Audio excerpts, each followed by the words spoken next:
सबसे पहले अस्सलाम वालेकुम। आप सभी भाई को ईद उल अधा यानी कि बकरीद मुबारक हो हमारे तरफ से।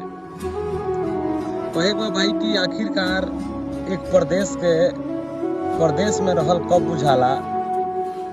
आप सबके आज बता दी कि आज बकरीद और आज के दिन बरसों से जौन बाकी आदमी इंतजार करेला और आज के दिन अपना फैमिली के साथे रह के अपना बीवी बाल बच्चा के साथे रह के जौन की त्योहार आदमी मनावेला ओकर फीलिंग जौन बाकी एगो अलग ही रहेला। और आज के दिन कोनो ऐसा परदेसी भाई लोग ना होख जा जे परदेश में बा और बाकी उनकरी घरे बकरीद होखे और उनके कष्ट ना होखे।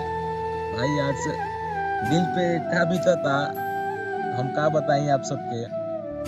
हमनियों के बहुत मन करेला कि अपना फैमिली के साथे रह के हर एक त्योहार हर एक खुशी मनाती जाए, लेकिन का करो भाई पापी पेट के सवाल और ये दुनिया में जो रीति रिवाज सबके भुला के इतना दूर रहे के पड़ेला। क्या करो भाई आज दुबई में तो ईद के नमाज हो गई और नमाज पढ़ने के बाद भाई मन वही बेरा से उदास बा। घरे बतियावला के बाद भी जौन बाकी मन के थोड़ा सा ठंडक पहुंचल, लेकिन ऊ खुशी ना मिलता भाई कि जौन खुशी हमनी के घरे रह के अपना माई बाप अपना फैमिली के साथे जौन बाकी मनावत रहनी जा।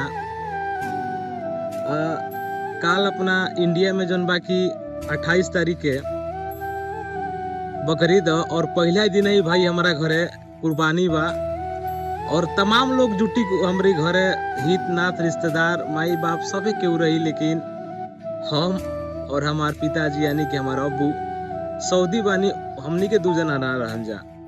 लेकिन कमी भाई काल और खली और याद तो मत पूछा भाई। आज के दिन भाई हर एक शख्स जे बा ओकर आंख से आंसू निकल जाला और हम का कहीं भाई खाली आंख से आंसू नहीं के निकलत बस, लेकिन दिल इतना तड़पता कि काश आज हम रहती घरे तो अपना फैमिली के साथे जौन बाकी सारा खुशियां मनती। लेकिन खैर कोनो बात ना, बहुत कुछ बा। बाकी आप सभी के बकरीद के बहुत बहुत मुबारकबाद। और आप सब जितना भी परदेसी भाई लोग बड़ लोग आप लोग के साथ भी सब चीज होला। कमेंट करके कमेंट बॉक्स में जरूर बताइए जा। और आज थोड़ा खास करके अम्मा के ज्यादा ही याद आ जाता, काहे कि बरसों से भाई इंतजार रहेला कि आज के दिन अपनी खास करके अम्मा के साथे रही। ज्यादा कुछ ना कहे। अस्सलाम वालेकुम।